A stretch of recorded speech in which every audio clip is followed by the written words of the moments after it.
Hello, everyone. Welcome to the ZeusAI Podcast series, your weekly dive into the fascinating world of artificial intelligence.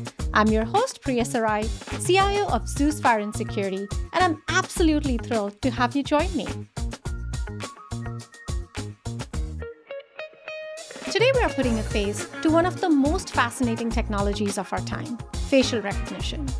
Whether you're unlocking your phone, breezing through airport security, or just wondering how your favorite store knows you're a repeat customer, facial recognition is likely behind it. But spoiler alert, it's not all roses and rainbows. Let's dive in and separate the promise from the pitfalls.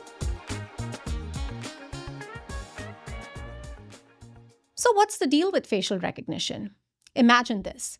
Your face is your password, your key, even your ID. No more fumbling for your wallet or remembering 27 different logins. Sounds magical, right? Well, that's the promise. Facial recognition technology maps your unique features, like the distance between your eyes or the shape of your nose, and compares them to the stored data. Boom, identity verified. It's already a big deal in places like retail, where businesses use it to track customer preferences. Hospitals are using it to diagnose conditions by analyzing facial features, and law enforcement agencies rely on it for identifying suspects. Sounds like the future, doesn't it? But hold on. As Uncle Ben told Spider-Man, with great power comes great responsibility. Facial recognition is no exception. Let's talk about a real-life example that shows the darker side of this technology. In January 2020, Robert Williams, an African-American man in Detroit, was arrested in front of his wife and two young daughters. The charge? Stealing designer watches. Now you might think, well, there must have been solid evidence, right? Nope. The arrest was based entirely on a facial recognition match, one that turned out to be dead wrong. Can you imagine the shock and humiliation of being taken into custody for something you didn't do? Robert spent 30 hours in detention before the police admitted their mistake. The culprit wasn't him, it was an algorithm. Studies show facial recognition systems are often less accurate for people of color, and this incident was a glaring reminder of the flaws in the system. You can read more about this case in Time magazine. Now let's unpack this. Why do these systems fail? It boils down to bias. Yep, even machines have biases. If the data used to train the algorithms isn't diverse, the system won't be reliable for everyone. That's why it's so important to ensure that these tools are built with fairness in mind.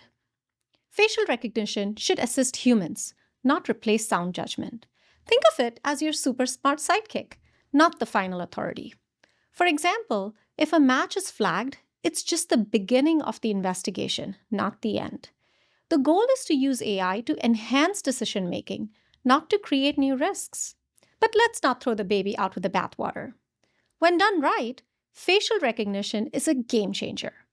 Imagine walking through an airport without pulling out your boarding pass, or using your face to securely access a building without worrying about lost keycards. It's also helping businesses becoming more efficient, from preventing theft to personalizing customer experiences. And the future? It's even more exciting. AI could someday predict health conditions just by analyzing your face, or improve public safety by identifying threats in real time. But to get there, we need to build trust. That means creating systems that are transparent, fair, and accountable. So where do we go from here? First, we need to recognize that AI isn't perfect. It's only as good as the data and the people behind it. Policymakers, technologists, and communities need to work together to ensure facial recognition is used responsibly. And second, we need to keep asking tough questions. How do we protect privacy? How do we avoid bias?